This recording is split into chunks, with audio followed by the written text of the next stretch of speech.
Hello, and thank you for joining us on the Capitol Report on NTD Television. I'm Steve Lance. Let's take a look at some of today's top stories. President Biden is working in isolation after testing positive for the CCP virus. And the White House is informing those who may have come into close contact with the president in recent days. We'll tell you more coming up. And testing positive for the CCP virus has upended the president's plan to make a major announcement on funding the police. This as bipartisan lawmakers join to fund the police, highlighting a widespread shift from the defund movement. And in a rare moment of bipartisanship on the Hill, with Republicans and Democrats rallying behind the police, we spoke to Republican Representative Troy Nehls and Democratic Congressman Henry Cuellar. President Biden tested positive for the CCP virus earlier today. According to a statement from the White House, close contacts of the president, including members of Congress and the media who recently interacted with the president, will be notified. I really appreciate your inquiries and your concerns. But I'm doing well. I'm getting a lot of work done. I'm going to continue to get it done. And in the meantime, thanks for your concern and keep the faith. It's going to be okay. The press office says the president had previously tested negative on Tuesday. Biden is working remotely and will isolate until he tests negative, per White House protocol. The president is vaccinated and has received 2 booster shots. And the president's positive test has upended his planned speech today to back the police. It comes as a bipartisan group of lawmakers is also calling to turn away from the defund the police movement, with police union leaders echoing the call. Crime is up and we cannot stand for it. The social experiment has got to stop. Has got to stop. Today, I think what you're seeing is the radical change in a philosophical approach. I hope it's for real. At a press conference earlier today, Republican lawmakers, along with Democratic Congressman Henry Cuellar, standing together to call for funding the police amid rising crime. Some affirmed the move by President Biden, who is set to roll out a proposal today to devote $13 billion to training 100,000 new officers. COVID has prevented Biden from traveling to Pennsylvania today to make that announcement, but officials said he would seek the money as part of his latest budget request. And today at the presser, I chatted with both Republican and Democratic House members about this public safety bill and reasons they're calling for another 100,000 police officers.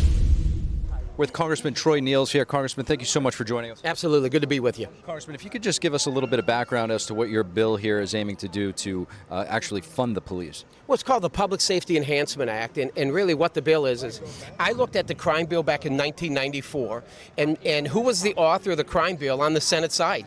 It was Joe Biden. And Article 1 of that crime bill was the cops grants. That's where they added 100,000 officers to our nation's streets back in 1994.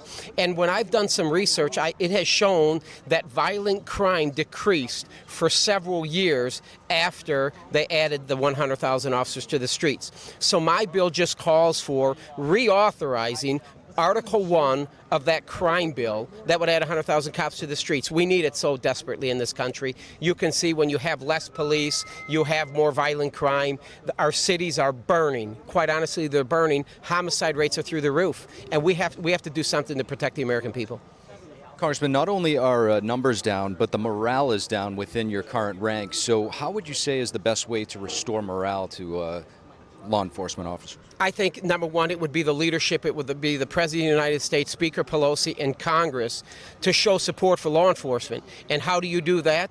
You tell them, we are with you and we want to add 100,000 officers to the streets so you can go out there and do your job effectively and do it safely. That's what I think we need to do. And so it's going to take some leadership. And it's going to take President Biden and Nancy Pelosi to get this on the House floor. Nancy Pelosi, get this on the House floor, because I believe the House of Representatives would pass my bill.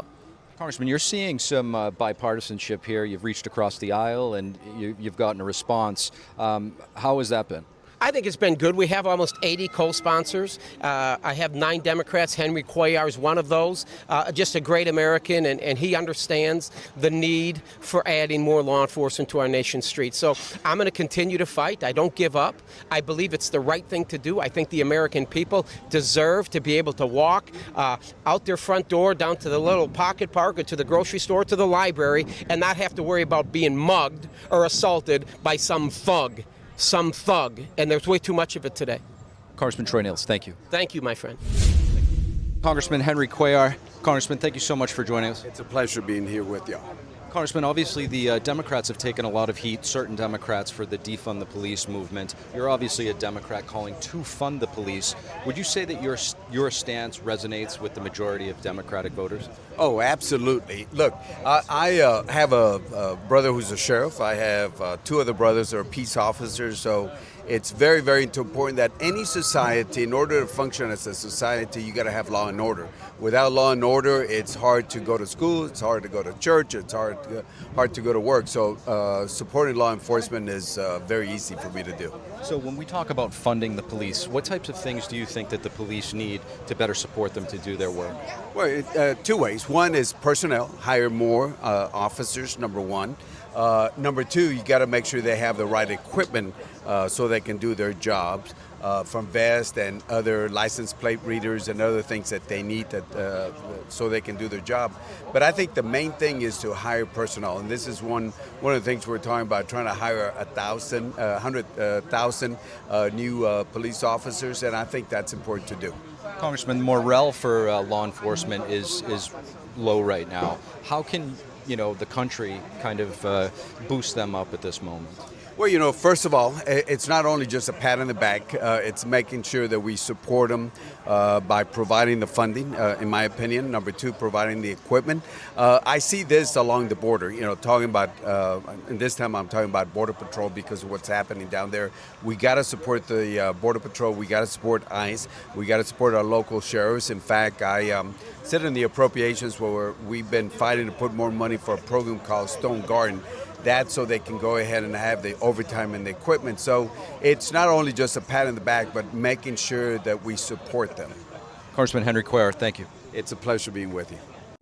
And former President Donald Trump and his family gathered on Wednesday in New York City for the funeral of Ivana Trump, the former president's first wife.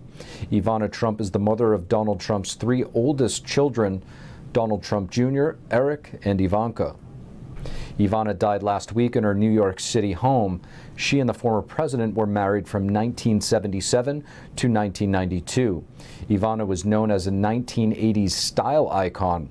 She helped Donald Trump build the Trump empire that put him on a road toward the White House. Ivana Trump was an avid supporter of her ex-husband's 2016 presidential campaign. She and former President Trump remained friends until the end of her life. Ahead of her funeral, former President Trump wrote on his platform, Truth Social, that it's a very sad day, but at the same time a celebration of a wonderful and beautiful life. Ivana Trump was 73 years old. Former Vice President Mike Pence spoke today at a church in South Carolina on moving forward after the Supreme Court decision to overturn Roe v. Wade. Pence called for supporters of the pro-life movement to also become what he called pro-adoption. In his speech, Pence said that elected officials must redouble their commitment to provide care and support to expectant mothers, newborns, and young families.